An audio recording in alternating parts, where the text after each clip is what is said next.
Shalom saudara terkasih, masa-masa sulit bukanlah yang kita harapkan. Masa-masa sulit datang secara tak terduga. Masa-masa sulit datang tanpa diundang. Masa-masa sulit menghancurkan ilusi kita untuk memegang kendali, dan di dalamnya kita bisa kehilangan harapan. Di tengah masa sulit yang sedang terjadi, orang percaya perlu mengambil sikap. Bagaimana cara orang percaya menyikapi situasi pada masa-masa sulit? Mari kita renungkan firman Tuhan terambil dari Roma pasal 15 ayat 4. Sebab segala sesuatu yang ditulis dahulu telah ditulis untuk menjadi pelajaran bagi kita, supaya kita teguh berpegang pada pengharapan oleh ketekunan dan penghiburan dari kitab suci. Yang pertama, berpegang teguh pada ketekunan akan kitab suci. Segala sesuatu yang ditulis dahulu yang dimaksud oleh Paulus adalah perjanjian lama. Terlebih jauh lagi, nas perjanjian baru ditulis untuk menjadi pelajaran bagi kita, untuk dijadikan contoh. Kitab suci ditinggalkan sebagai pedoman yang abadi bagi kita. Melalui ketekunan, melalui kesungguhan, atau melalui keasikan kita terhadap kitab suci, maka kita akan memiliki pengharapan. Kitab suci akan memberikan kita pelajaran atau instruksi bagaimana kita menyikapi setiap situasi kesulitan kita, serta jalan keluar dari masa-masa sulit yang kita hadapi. Karena semakin kita bertekun membaca Alkitab, semakin akurat kita memahami ajarannya, dan sumber harapan yang kita miliki lebih pasti. Jadi kita harus memberikan diri kita untuk memahami ajaran ini. Ketika kita mengalami masa-masa sulit, kita membutuhkan perlindungan, kita membutuhkan seseorang untuk berpaling bagi kita. Seseorang itu Tuhan sendiri, yang adalah harapan kita di masa-masa sulit. Melalui ayat firman Tuhan ini, kita akan berjalan bersama dalam menemukan harapan kepada Tuhan di tengah masa-masa sulit. Masa-masa sulit kita baru-baru ini, bisa karena sakit penyakit atau terpapar COVID-19, kesedihan karena kehilangan, kerinduan, atau kelebihan beban. Masa-masa sulit kita mungkin berupa tekanan keuangan, atau perkawinan, atau bahkan ketidakpatuhan atau kehilangan anak. Bergumul tentang pasangan hidup, atau mungkin pernikahan saudara belum dikaruniai anak.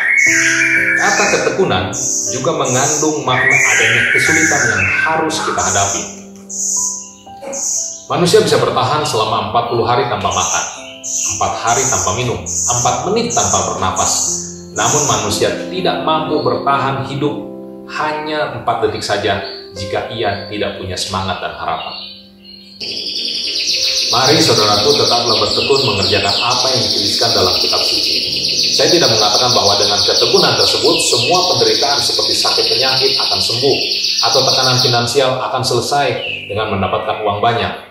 Tapi bila kita berpegang teguh pada pengharapan pada kitab suci, maka kita dapat melewati masa-masa sulit kita, bahkan berkemenangan. Yang kedua, berpegang teguh pada penghiburan dari kitab suci. Segala sesuatu yang ditulis dalam Alkitab telah ditulis untuk menjadi pelajaran bagi kita. Ini juga merupakan penghiburan bagi kita. Kata penghiburan mengandung makna kesedihan, ketabahan, dan dorongan. Ketekunan membaca kitab suci bukan hanya mengisi kepala kita saja, melainkan hati kita. Ketika petunjuk-petunjuk kitab suci dipahami dengan benar, itu menghasilkan ketabahan dan dorongan. Ketabahan berarti daya tahan. Itulah yang harus terus kita jalani di jalan ketaatan ketika kita menghadapi masa-masa sulit kita. Kitab suci diberikan kepada kita untuk ketabahan dan dorongan kepada kita dalam masa-masa sulit. Betapa bodohnya kita jika kita mengabaikan semua yang telah ditulis dalam Alkitab yang seharusnya menjadi pelajaran bagi kita. Jika kita ingin memiliki kekuatan bertahan, jika kita ingin bertahan sampai akhir, kita harus bayar harga. Jangan dengarkan apa kata dunia, melainkan renungkan kitab suci. Ketekunan dan penghiburan adalah teman bagi pengharapan yang merupakan hidup dari jiwa kita. Ketekunan menimbulkan tahan uji menimbulkan pengharapan, dan pengharapan tidak mengecewakan. Apapun yang saudara lalui dalam masa-masa sulit saat ini, baik itu sakit penyakit, soal hubungan, atau tekanan finansial, betul, rasanya sangat menderita. Tapi penderitaan yang sesungguhnya adalah ketika saudara kehilangan iman dan harapan. Jangan kita berputus asa, karena penderitaan sesaat ini sedang mempersiapkan bagi kita suatu beban kemuliaan abadi yang melampaui segala perbandingan. Kita melihat hal-hal yang tidak terlihat, karena hal-hal yang tidak terlihat adalah abadi. Jadi, cara orang percaya menyikapi situasi pada masa-masa sulit adalah berpegang teguh pada pengharapan oleh ketekunan belajar dan menghidupi kitab suci, dan berpegang teguh pada penghiburan yang diberikan melalui kitab suci. Maka kita akan memiliki harapan.